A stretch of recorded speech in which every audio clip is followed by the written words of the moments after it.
And here's going to be a quick look at the Ascent profile of the Dreamer vessel. Here we are sitting on the launch pad on top of the Atlas V launcher.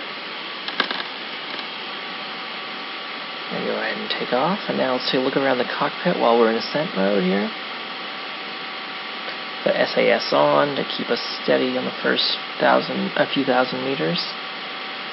Creating primary flight on the left display and orbital on the right. That's just my preference.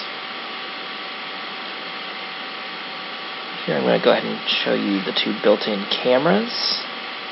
One is configured as an Alcor cam. That's rear-facing from the nose of the vehicle. You can check your gear down. You can look at staging during ascent that way. You can look at things you're lining up for the rear docking port. The other camera points forward, mounted on the tail. A great way to look at payload bay operations. If you're trying to capture or recover a satellite, that sort of thing. Here's a look around the interior from the rear seats. Checking my altitude, realizing it's time to start gravity turning. Actually a little late because I've been sightseeing here in the cockpit instead of flying the ship. Check our orbital stuff, looking good. About to be out of fuel on that stage. Watching my indicator lights here in the center. You'll see the thrust to weight ratio light up as soon as we lose thrust from this stage.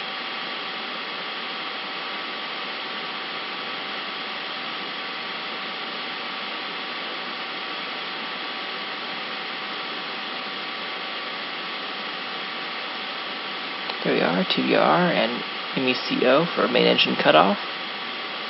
Go ahead and stage twice to get the Centaur engine. I'm high enough up, I'm going to go ahead and go to full throttle from above most of the atmosphere. So my stage light turns green. I can look at my orbital parameters here. Everything's looking perfect. Here's an exterior view of the Dreamer on top of the Centaur stage.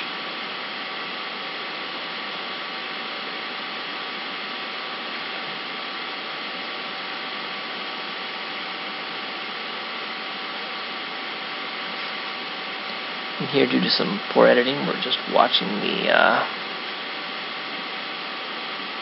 orbital parameters go up slowly. You can see there in the center, below the indicator lights, we've got SAS lights, RCS, gear, and brake toggles, along with the abort button. And here in the lower part of that center console, you see all the MechJeb buttons. There on the right of that bottom row of MechJeb buttons, see a duplication of the relative velocity minus and plus. I need to delete those before release. But all those buttons do tie in with MechJeb if you've got it installed and let you set the smart SAS parameters.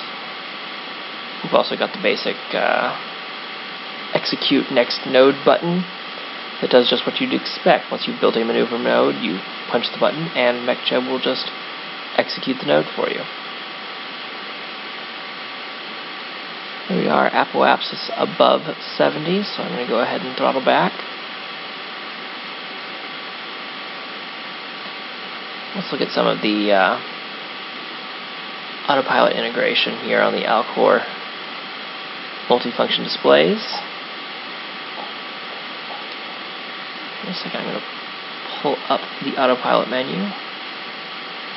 See some of the things you can activate here from the MFD. At the moment, I want to plan a node to circularize. I want to do it at apoapsis.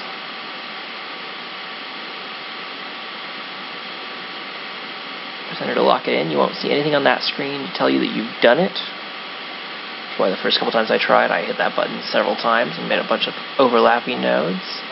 But over here on the primary flight display, you can see the node times in 2 minutes and 20 seconds, 395 meters per second. It could be a 9.7 second burn. Everything the pilot would need to fly that node. And there we go. And in fact, I think I just hit the execute next node button down there. Yep, it's all lit up. So I let MechJeb fly that node for me after I'd planned it manually. I say manually, by hitting a couple of buttons. There we are, main engine cutoff. Let's look at our orbit to make sure we did what we thought we did. Circular at 73 kilometers. We've got 422 meters per second of delta V left in that Centaur stage. Should have packed more stuff. And there you go, that's the full ascent. Edited a little bit for brevity, but didn't miss any steps there. That's everything you need to know to take off.